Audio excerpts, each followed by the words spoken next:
सर्दियों की वह सुस्त दोपहर थी, जब धूप भी यूं लगती थी जैसे किसी बूढ़ी माँ का कांपता हाथ बेटे के कंधे पर टिक गया हो।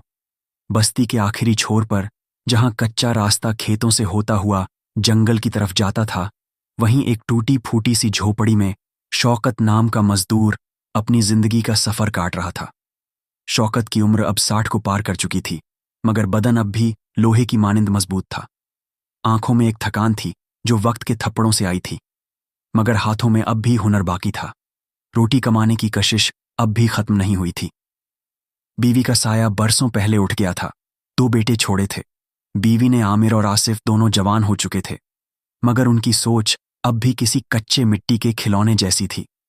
नाजुक खुदगर्ज और कभी न भरने वाली शौकत रोज सुबह अपने पुराने जूते पहनकर, कमर पर बोरा डालकर और सिर पर गमछा बांधकर मजदूरी के लिए निकल जाता। कभी किसी की छत ढोता, कभी किसी के खेत में बंटाई करता, कभी ईंटें उठाता, कभी लकड़ियां बटोरता। और शाम को जब वापस आता, दोनों बेटे दरवाजे पर खड़े मिलते, मगर चेहरे पर वह मोहब्बत नहीं होती जो एक बाप की थकान को धो दे, बल्कि उनकी आंखों में वह उम्मीद होती जो नई शर्ट की, नए जूतों की या महंगी चीजों की फरमाइश लिए होती। शौकत उन्हें कभी मना नहीं करता था। अपने पेट पर पत्थर बांध लेता, मगर उनके लिए मिठाई ले आता, उनके लिए पहनने को कुछ ले आता। खुद एक जोड़ी कपड़ों में साल गुजार देता, मगर बेटों को नया कुर्ता दिलवाता। वो कहता, मेरे बच्चों को कमी महसूस ना हो, यही तो बीवी का वादा था मुझसे। मगर बेटों ने उस वादे की अहमियत कभी समझी नहीं। एक दिन भी शौकत मजदूरी करके थकाहारा शाम ढले बस्ती लौट रहा था। उसके कांधे पर एक गठरी थी जिसमें कुछ सब्जियां थीं, थोड़ा सा गुड़ और बेटों के लिए 2 समोसे। जेब में कुल मिला के 8 बचे थे। ठंड बढ़ती जा रही थी और रास्ते में धुंध छाने लगी थी। उसने अपने गले की गर्मी को ठीक किया और टेढ़े मेढ़े रास्ते पर आगे बढ़ा। तभी झाड़ियों के पीछे से एक अजीब सी सिसकी सुनाई दी। पहले तो उसने सोचा कोई जानवर होगा, मगर जब वह पास गया तो देखा एक बंदर खून में लथपथ जमीन पर पड़ा कांप रहा था। शौकत ठिठक गया। बंदर की आंखें मानो इल्तजा कर रही थीं, मुझे छोड़ के मत जा। शौकत ने अपनी गठरी नीचे रखी, घुटनों के बल बैठ गया और धीरे से बंदर की गर्दन को सहलाया। एक तरफ से उसका पैर मुड़ा हुआ था, शायद किसी शिकारी के जाल में फंसकर जख्मी हुआ था। बदन से हल्का सा बुखार भी महसूस हो रहा था। शौकत ने अपने गमछे से उसका जख्म साफ किया, बोरे से थोड़ा सा कपड़ा फाड़कर पट्टी बांधी, फिर अपनी गठरी में से एक समोसा निकाला और उसके सामने रखा। बंदर ने कांपते हाथ से समोसे को छुआ और फिर एक नजर शौकत पर डाली। उस नजर में एक कर्ज था, एक शुक्रिया और शायद एक वादा भी। शौकत ने अपनी गठरी संभाली, बंदर को गोद में उठाया और कहा, चल तू भी मेरे साथ चल बेटा। जब शौकत घर पहुंचा तो दोनों बेटे दरवाजे पर खड़े थे। उनके चेहरे पर कोई हैरानी नहीं थी, मगर जैसे ही उन्होंने शौकत की गोद में वह बंदर देखा, दोनों फट पड़े। अब्बा, ये क्या उठा लाए? आप घर कोई चिड़िया घर है और ये बंदर, इसकी बदबू से तो हम मर जाएंगे। अब्बा, आप भी ना कभी तो अपने दिमाग से काम लिया कीजिए। शौकत ने कुछ नहीं कहा। उसने बंदर को पुरानी दरी पर लिटाया, उसके लिए थोड़ा सा पानी रखा और फिर खुद को कोने में बिछी चटाई पर डाल दिया। उस रात बंदर बेसुध पड़ा रहा, मगर शौकत की आंखों में नींद नहीं आई। वो बंदर की सांसें सुनता रहा, जैसे कोई बाप अपने बीमार बेटे की हालत पर नजर रखता है। अगले दिन सुबह बंदर की तबीयत कुछ बेहतर थी। उसने हल्की सी आंखें खोली और शौकत की तरफ देखा। शौकत के होठों पर मुस्कान थी। उसने धीरे से कहा, तू ठीक हो जाएगा बेटा, तू अब मेरा भी बच्चा है। मगर बेटे, ये सब देखकर और भड़क उठे। अब्बा, हमसे ज्यादा तवज्जो तो आप इस जानवर को दे रहे हैं। शौकत ने पहली बार गुस्से से देखा, मगर कुछ नहीं बोला। उसने बंदर के लिए थोड़ा सा दूध उबाल कर दिया और उसके पास बैठकर दिन भर उसकी देखभाल करता रहा। 3 दिन बीते, बंदर अब चलने लगा था, मगर अब भी लंगड़ा कर चलता। वह हर वक्त शौकत के पीछे रहता। जैसे एक वफादार साया, बेटों को यह सब बिल्कुल बर्दाश्त नहीं था। एक दिन आमिर ने आसिफ से कहा, यह बंदर अब्बा की आंखों में धूल झोंक रहा है, देखना एक दिन हमारी हिस्सेदारी भी ले जाएगा। आसिफ ने सिर हिलाया, हाँ, और अब्बा तो वैसे भी बूढ़े हो चुके हैं। इस बंदर ने अपना जादू इन पर चला दिया है। शौकत इन बातों से बेखबर हर दिन बंदर को अपने साथ बिठाकर खाना खिलाता, उससे बातें करता, जैसे वह उसका तीसरा बेटा हो। मगर शौकत नहीं जानता था कि कुछ ऐसा होने वाला है जो उसकी जिंदगी का रुख ही बदल देगा। एक शाम जब वह घर वापस लौटा तो उसकी झोपड़ी की हालत बदली हुई थी। दरवाज़ा टूटा हुआ था, अंदर हर चीज़ बिखरी पड़ी थी और दोनों बेटे कहीं नजर नहीं आ रहे थे। शौकत की सांस अटक गई। आमिर आसिफ, उसने पुकारा, मगर जवाब में सिर्फ सन्नाटा था। उसी वक्त झोपड़ी के कोने से बंदर निकला, जख्मी, घबराया हुआ, और उसकी आंखों में ऐसा खौफ था जो शौकत ने पहले कभी नहीं देखा था। झोपड़ी की फटी हुई चटाई पर बैठा शौकत जैसे पत्थर जैसा बन चुका था। उसके हाथों की रेखाएं कांप रही थीं और आंखों से कुछ बह नहीं रहा था। शायद वह लम्हा था जब आंसू भी रास्ता भूल जाते हैं। उसने बंदर को पास बुलाया। बंदर की बाईं आंख के ऊपर चोट का निशान था और उसकी पूंछ से खून रिस रहा था। शौकत ने कांपते हाथों से उसके सिर पर हाथ फेरा। क्या हुआ था यहां? बंदर ने जैसे कुछ समझा, वैसे ही आंखों में तड़प समा गई। वो उठकर झोपड़ी के उस कोने में गया जहां कभी अनाज रखा जाता था। अब वहां सिर्फ खाली बोरे और टूटी हांडी थी। फिर वह उस दरवाजे की तरफ लपका जो आधा उखड़ा पड़ा था और जमीन पर किसी चीज को सूंघने लगा। शौकत ने अंदाजा लगाया, कोई आया था, जबरदस्ती आया था। उसके जहन में ख्याल आया, कहीं बेटों ने तो कोई गलत कदम नहीं उठा लिया। कभी कभी औलाद का लाड़ भी उन्हें जालिम बना देता है। शौकत ने उस रात बंदर के जख्मों की मरहम पट्टी की, अपनी लाठी एक कोने में टिका दी और दीवार से पीठ लगाकर चुपचाप बैठ गया। पूरी रात उसने ना नींद ली, न कुछ खाया, बस बंदर की हर हरकत को देखता रहा। अगली सुबह सूरज निकला तो झोपड़ी की मिट्टी भी थक कर बैठी थी। दीवारों पर लटके पुराने कपड़े हवा में हिल रहे थे, जैसे हर चीज में एक उदासी चुपके से भर गई थी। शौकत ने चुपचाप अपनी लाठी उठाई, बंदर को कंधे पर बिठाया और गांव की तरफ चल पड़ा। गांव में लोगों की नजरें अब भी वैसी ही थीं, हंसी झांक से भरी, मगर कभी कभी उन आंखों में कुछ और भी झलकता था, जैसे वह सब कुछ जानते हों मगर जबान पर ताला लगाए बैठे हों। शौकत ने पहले चाय की दुकान वाले से पूछा, कुछ देखा तुमने? कल शाम मेरे घर के पास दुकानदार ने सिर झटक दिया।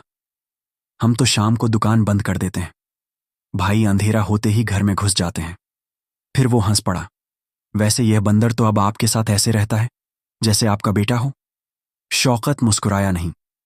अगले 2 दिन तक वह पूरे गांव में, खेतों में, सराय के आसपास हर नुक्कड़ पर बेटों की तलाश करता रहा, मगर कहीं कोई सुराग नहीं मिला। बंदर अब जैसे उसकी छाया बन गया था, वो हर जगह साथ चलता। जब शौकत थक कर बैठता तो उसकी गोद में सिर रख देता, और जब शौकत आंसू रोक ना पाता तो अपनी नन्ही हथेलियों से उसके गाल छूता, जैसे कह रहा हो, मैं हूं ना। तीसरे दिन गांव के बाहर जंगल की तरफ बने एक पुराने कुएं के पास शौकत जा पहुंचा। कहते हैं वहां कभी कोई नहीं जाता था। सूखा कुआं था जिसमें सिर्फ वीरानी झांकती थी, मगर आज वहां किसी की आहट थी। शौकत ने दबे पांव जाकर देखा। दूर से 2 परछाइयां नजर आईं। वो नजदीक गया और उसकी रगों में खून जैसे उल्टा दौड़ने लगा। वो आमिर और आसिफ थे। शौकत छुपकर उनकी बातें सुनने लगा। कुछ देर बाद शौकत के कानों में साफ लफ्ज पड़े, अब्बा बूढ़ा हो चुका है। जब तक वह जिंदा है हमें घर, जमीन और सब चीजों में हिस्सा नहीं मिलेगा। इसलिए हमने सोचा है कि अगली बार जब वह सोए तो वह नींद हमेशा की हो जाए। शौकत का दिल जैसे फट गया। उसके अपने बेटे उसके ही खिलाफ, उसकी ही जान के दुश्मन बंदर ने जैसे शौकत की धड़कनों में आई बेचैनी को भांप लिया। उसने गर्दन उठाकर शौकत की आंखों में देखा और फिर नीचे की तरफ भागा। शौकत फुसफुसाया, नहीं बेटा, अभी नहीं, अभी कुछ नहीं करना। वो वापस झोपड़ी आया। अब उसकी चाल में वह थकावट नहीं थी जो एक बूढ़े मजदूर की होती है, बल्कि एक ऐसा सुकून था जैसे अब उसे समझ आ गया हो कि कौन उसका है और कौन पराया। उस रात शौकत ने पहली बार बंदर से यूं बात की जैसे बाप अपने बेटे से करता है, बेटा तू जानवर है मगर तेरे अंदर एहसास है, और मेरे वो बेटे जिनको मैंने अपने खून पसीने से पाला वह अब खून के प्यासे बन गए हैं। अब तू ही मेरा बेटा है। अगर मेरी जान भी जाए तो तुझे तालीम दूंगा, तहजीब दूंगा, इंसानियत का सबक सिखाऊंगा। बंदर चुपचाप उसकी गोद में बैठा रहा, मगर उस रात कुछ बदला था। शायद बंदर के दिल में भी यह बात बैठ गई थी।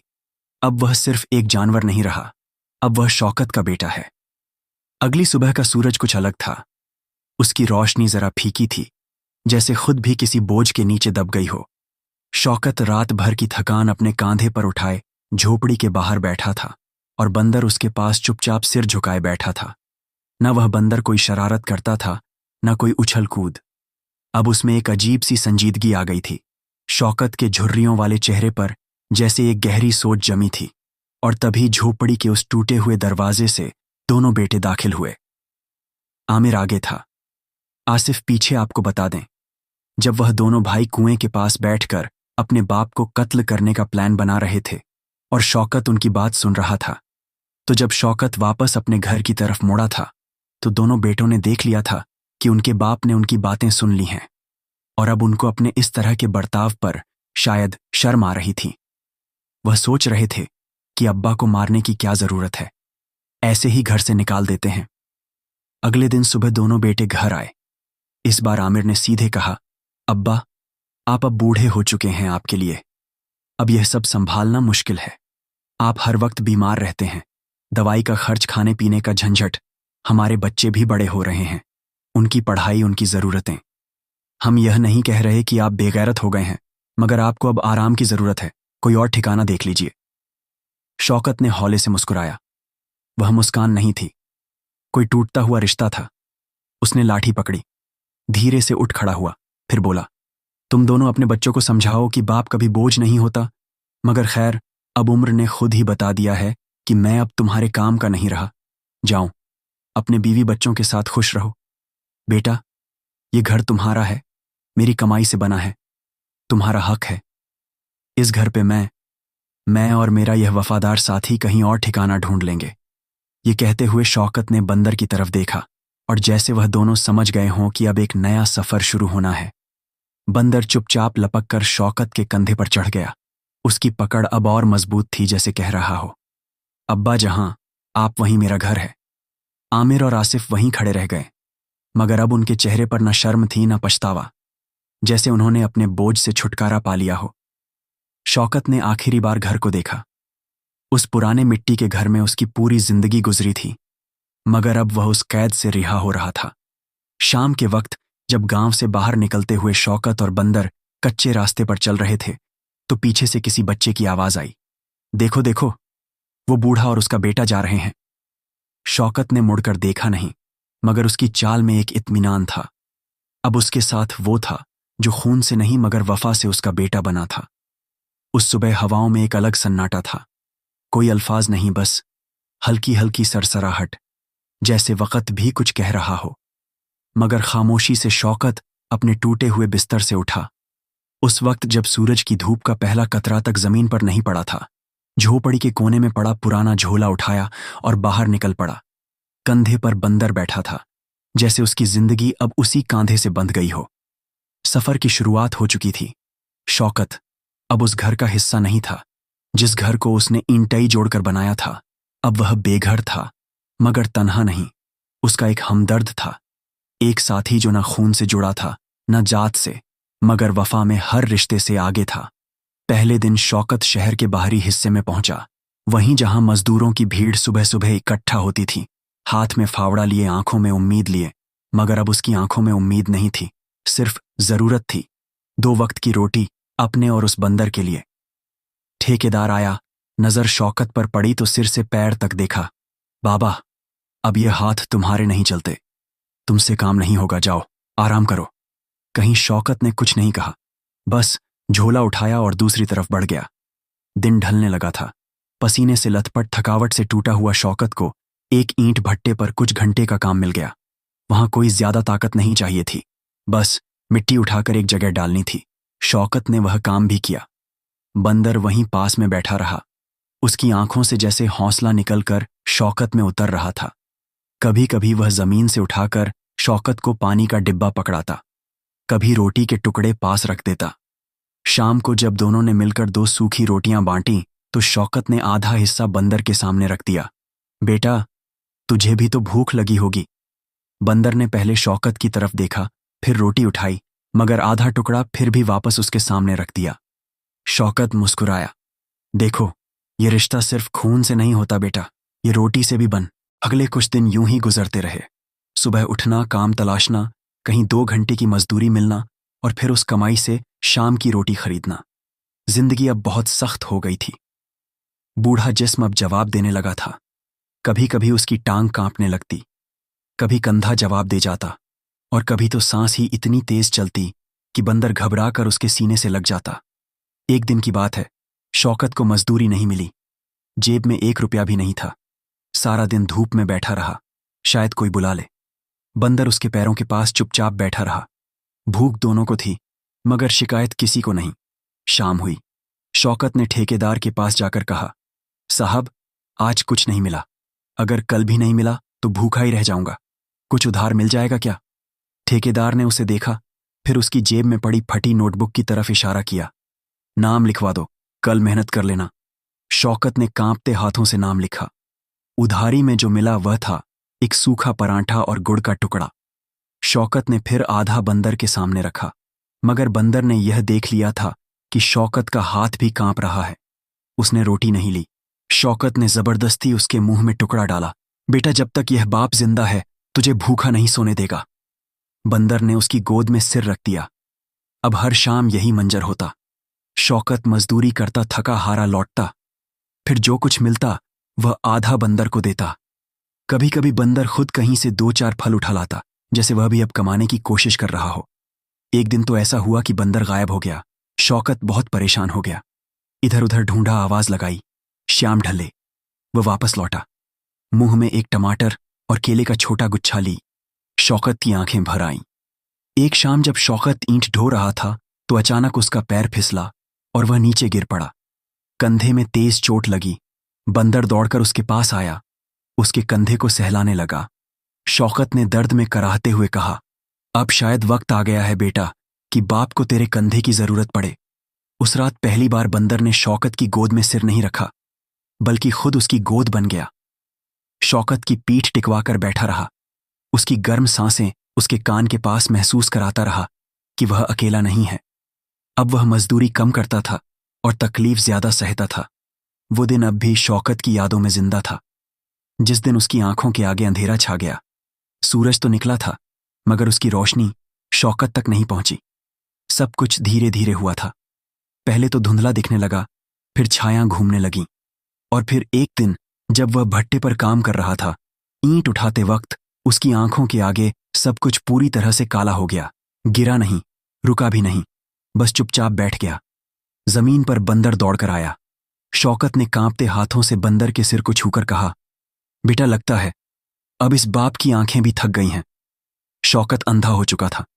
अगले दिन सुबह जब वह उठा तो आंखें बंद जैसी ही थीं। कोई उजाला नहीं, कोई शक्ल नहीं, कोई रंग नहीं। बंदर ने समझ लिया था कि अब शौकत की दुनिया बदल चुकी है।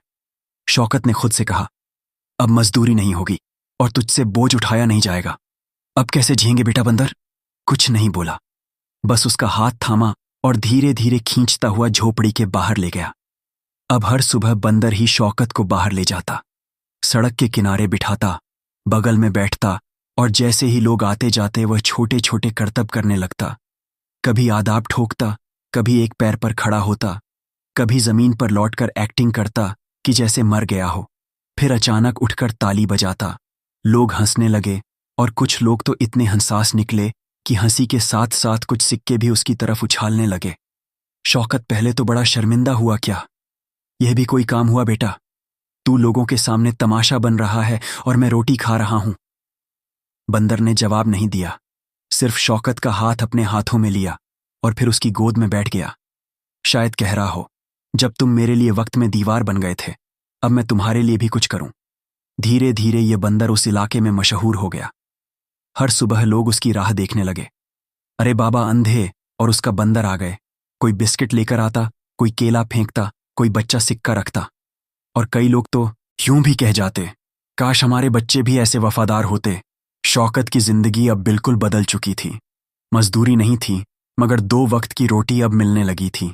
एक दिन जब किसी ने सवाल किया, बाबा, अब तो आप अंधे हो, ये बंदर ही सब कुछ कर रहा है, आप क्यों नहीं किसी रिश्तेदार के पास चले जाते? शौकत ने मुस्कुराकर कहा, रिश्तेदार तो वह थे जो आंखों के सामने रहते हुए भी मेरी तकलीफें नहीं देख पाए, और यह जानवर, ये तो मेरी आंखें बन गया, मेरा बेटा बन गया। अब बंदर ने और भी कई चालें सीख ली थीं। वो शौकत को सड़क पार करवाता, पहले एक डंडी से सड़क पर जाकर देखता कि कोई गाड़ी तो नहीं आ रही, फिर लौटकर शौकत का हाथ पकड़ता और उसे धीरे धीरे लेकर पार करवा देता। कभी किसी दुकान से कुछ लेना हो तो बंदर पर्ची लेकर जाता और दुकानदार समझ जाता। कुछ बिस्किट, थोड़ा आटा या तेल दे देता। दुकानदार पूछते किसके लिए और खुद ही जवाब दे देते, अंधे बाबा के लिए होगा। अब बंदर शौकत के लिए ना सिर्फ बेटा बन गया था, बल्कि दुनिया से उसका रिश्ता भी बन गया था। जब शाम होती और वह दोनों अपने छोटे से झोपड़े में लौटते तो शौकत दीवार से टिक कर बैठता और बंदर उसके घुटनों पर सिर रखकर सो जाता।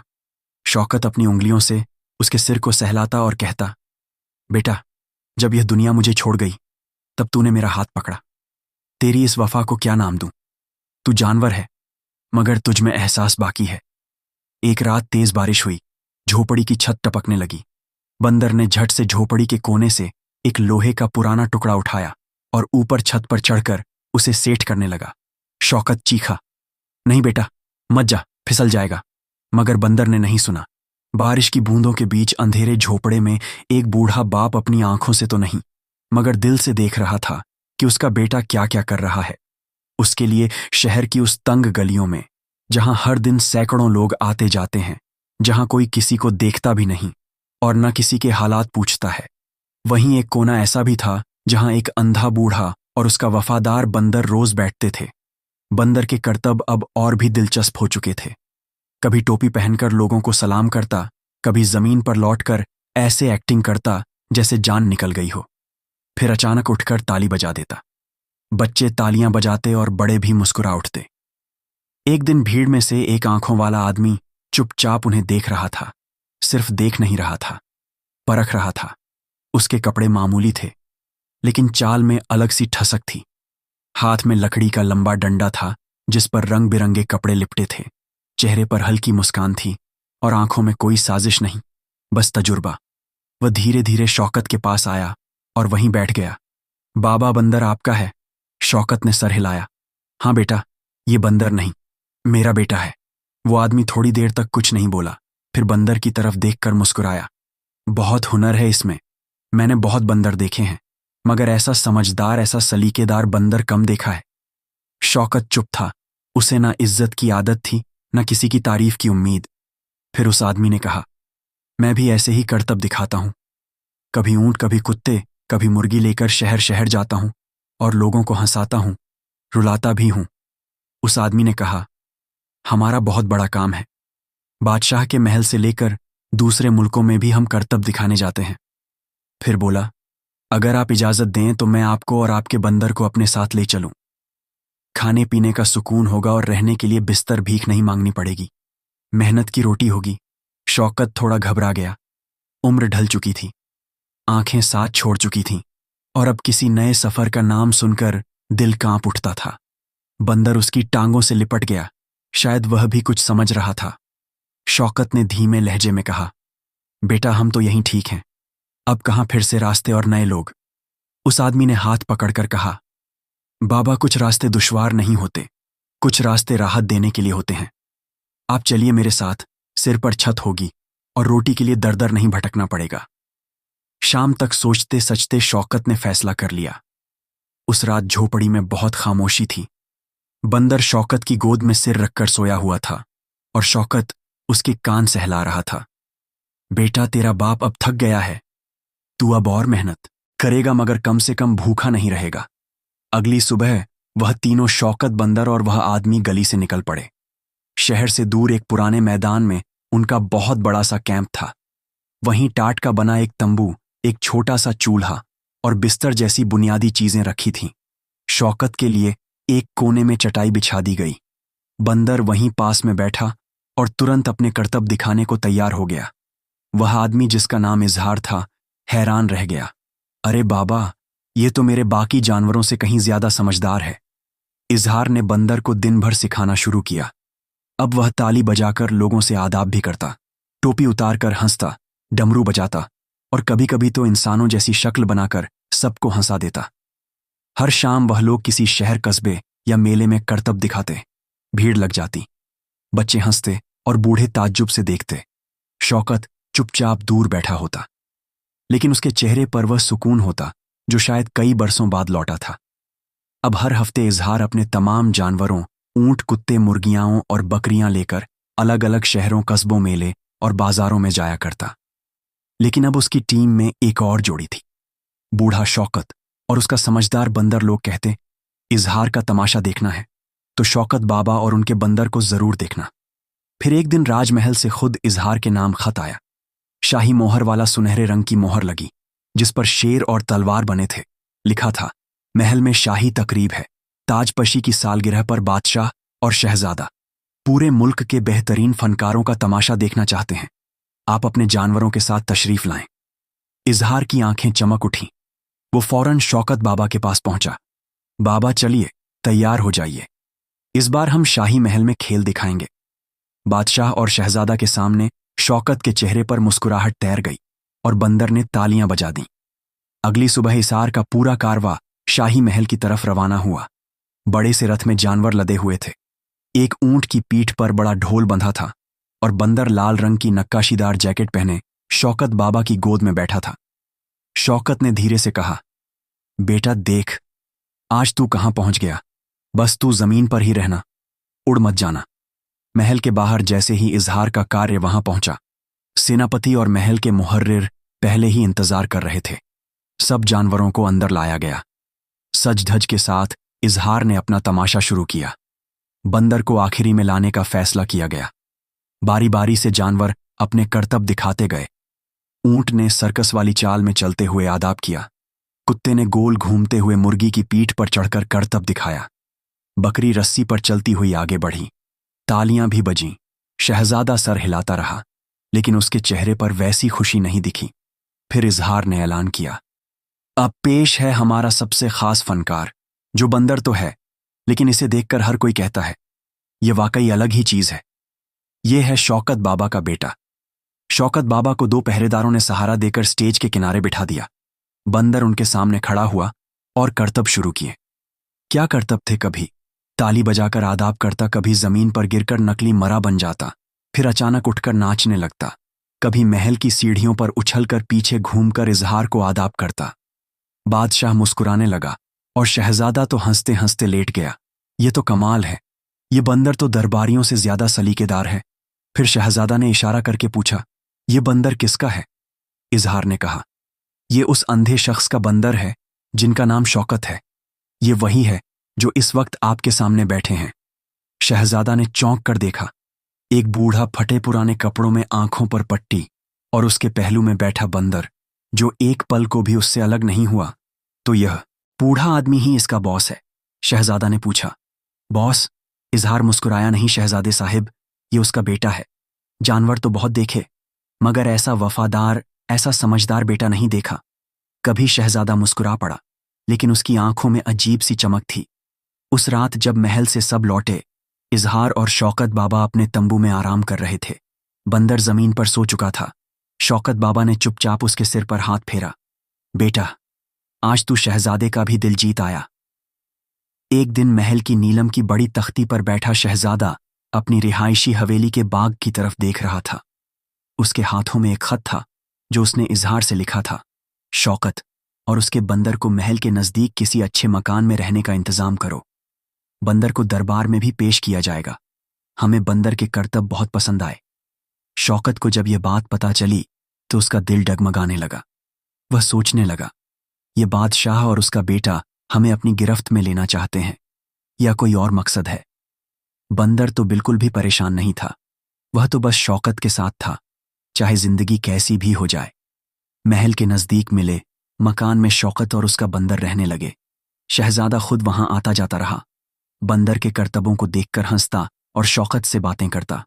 लेकिन धीरे धीरे बंदर के करतब और शौकत की जिंदगी में एक अजीब सी धुंध छाने लगी।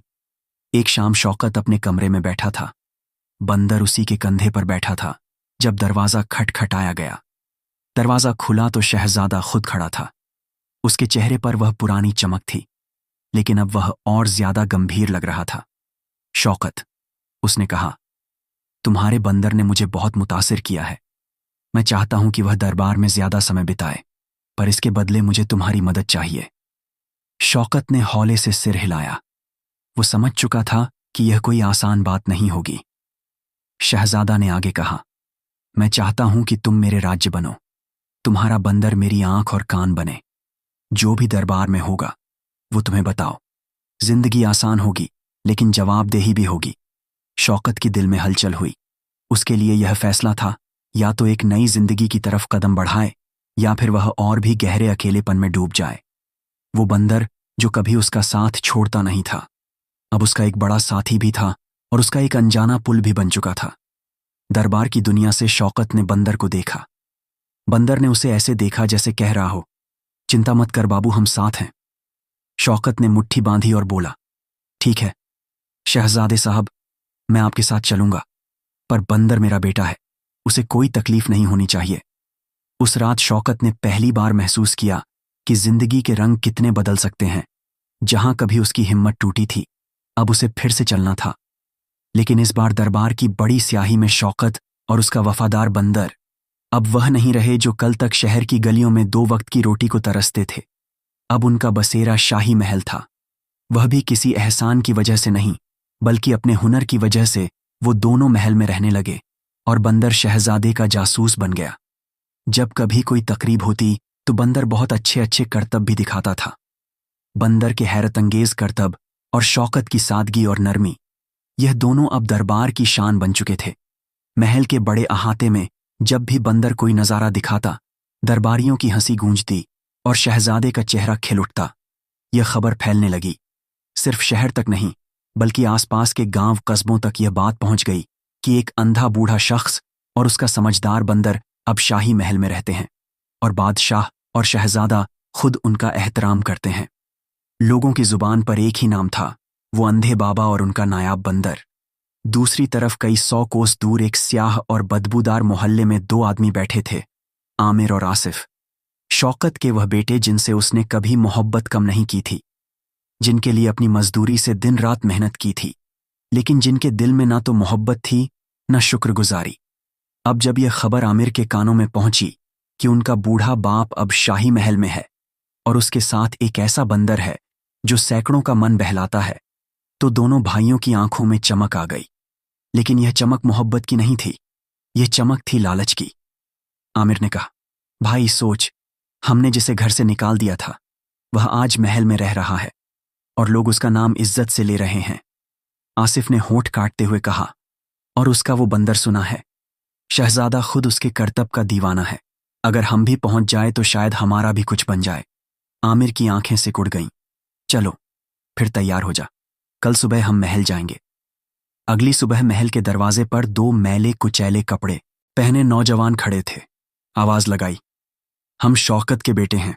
आमिर और आसिफ महल के सिपाही हैरान हुए, लेकिन कुछ ही देर में यह बात अंदर तक पहुंच गई। शहजादे के इशारे पर दोनों भाइयों को अंदर लाया गया। जैसे ही उन्होंने शौकत को देखा, जो अब उजले लिबास में बैठा था, हाथ में शहजादा की दी हुई लाठी थी और उसका वफादार बंदर पास ही बैठा मूंगफली चबा रहा था, तो दोनों भाइयों की आंखें कुछ नम हुईं, मगर वो नम आंखें सिर्फ दिखावे की थीं। आमिर ने कहा, अब्बा जान, हमें माफ कर दीजिए, हमसे गलती हो गई। आप तो हमारे बाप हैं और ये प्यारा बंदर हमारा भी तो कुछ लगता है। शौकत का चेहरा सख्त था, मगर आवाज में अभी भी वही नरमी थी। बेटा, जो रिश्ता तामीर नहीं किया उसे सिर्फ मुनाफे के लिए जिंदा करना फरेब है तुम्हारा। यह अब्बा अब किसी इंसान के बोझ का मोहताज नहीं, यह बंदर मेरा साथी है, मेरा बेटा है। आसिफ ने जलन में कहा, अब्बा यह क्या बात हुई, आप तो इंसान हैं और ये तो जानवर है। हम आपका खून है और आप इसे अपना बेटा कह रहे हैं। शौकत की आंखें, जो अब देखती नहीं थीं मगर सच्चाई को पहचानती थीं, उसने कहा, खून से रिश्ता नहीं निभता बेटे, रिश्ता निभता है वफा से, दर्द बांटने से, साथ चलने से। और ये बंदर हर उस वक्त मेरे साथ था जब तुम दोनों ने मुंह फेर लिया था। शहजादा अंदर आया। वो दोनों भाइयों की हर बात सुन चुका था। उसने मुस्कुराते हुए कहा, तुम लोग महल आए, अच्छा किया, लेकिन यह महल उस वफा का इनाम है जो शौकत और उसके बंदर ने दिखाया है। अगर तुम यहां रहना चाहते हो तो ये बंदर तुम्हारा भाई है, क्या मंजूर है? दोनों भाइयों के चेहरे उतर गए। आमिर ने झल्लाकर कहा, नहीं, ये मुमकिन नहीं, हम इंसान हैं। और ये शहजादा उठ खड़ा हुआ। वो अपने तख्त से नीचे आया, शौकत के पास गया और उसकी लाठी को अपने हाथ से सीधा किया। फिर आमिर और आसिफ की तरफ पलटा। उसकी आवाज में अब बादशाही नहीं, इंसाफ की सख्ती थी। तुम लोग उस शख्स के बेटे कहलाते हो जिसने भूखा रहकर तुम्हें पाला, मगर जब उसका बुजुर्ग जिस्म जवाब देने लगा, तुमने उसे घर से निकाल दिया। आमिर ने कांपती आवाज में कहा, शहजादे सलामत, गलती हो गई थी हमसे, अब हम पछता रहे हैं। शहजादा की आंखें सख्त हो गईं। पछतावा उस वक्त काम आता है जब रिश्ते जिंदा होते हैं। तुमने तो उसे उस वक्त मारा जब वह सबसे ज्यादा कमजोर था, और यह बंदर हर हाल में साथ रहा, अंधे बाप की आंख बनकर, लाठी बनकर, बेटा बनकर, फिर शहजादा गर्जा तुम दोनों। अब इस मुल्क के किसी भी हिस्से में इस शख्स को अब्बा कहने के हकदार नहीं, और अगर दोबारा कभी इस महल के करीब आए तो तुम्हारे लिए जगह सिर्फ जेल की होगी। दोनों बेटे वहीं दरबार के बीच जमीन पर गिर पड़े, रोने लगे, गुजारिश करने लगे, अब्बा हमें माफ कर दीजिए, हमसे गलती हो गई थी। शौकत ने लंबी सांस ली। उसके चेहरे पर कोई शिकवा नहीं था, ना गुस्सा, बस एक गहरी थकावट। उसने धीरे से कहा, बेटे माफ करना चाहूं भी तो तुम्हारे अंदर की मोहब्बत मर चुकी है। अब मेरा बेटा यह बंदर है। दोनों भाई सिर झुकाकर निकल गए, बिना इज्जत के, बिना रिश्ते के। उनके लिए अब दुनिया में ना कोई घर था, ना कोई नाम, और उधर दरबार में पहली बार किसी जानवर को वह दर्जा मिला जो कभी किसी इंसान को भी मुश्किल से मिलता है। शहजादे ने ऐलान किया, आज से इस बंदर को शाही हिफाजत और इज्जत दी जाएगी, और शौकत बाबा को इस महल का एक इज्जतदार बुजुर्ग माना जाएगा, क्योंकि असली रिश्ता वफा से बनता है।